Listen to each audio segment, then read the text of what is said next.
Hello guys, today I am here with C++ complete course. So I have opened Visual Studio Code and also I have made a new file. Sorry, I also have made a new folder which is of name C++ complete course. And before starting the course, you must download the extension for C++. I have already downloaded it, so I am gonna start. First of all, I will make a new file and I have named it 1.cpp.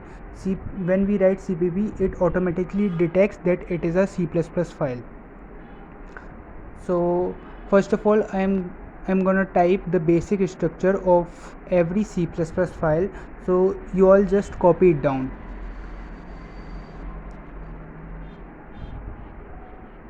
Hash include IOStream using namespace std.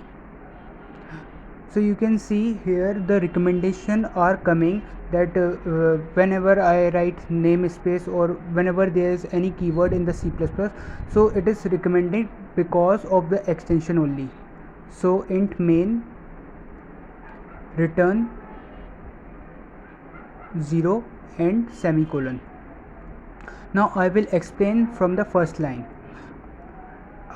In the first line I have include IOStream. So IOStream is a file and hash include is the syntax of including any file in the C++.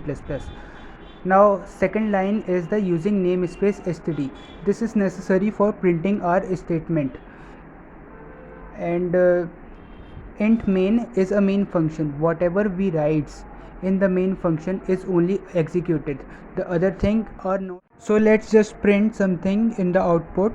So I have written cout and then two opening bracket and then double inverted comma.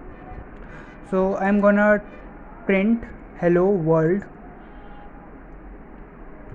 and semicolon at the end.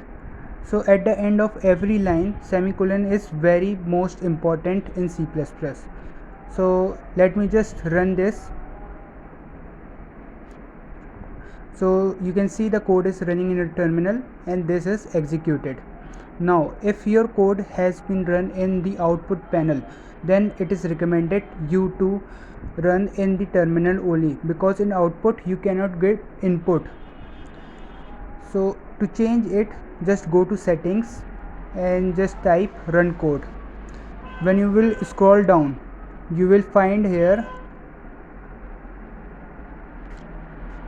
run code in terminal. If this is unchecked, then kindly check the box.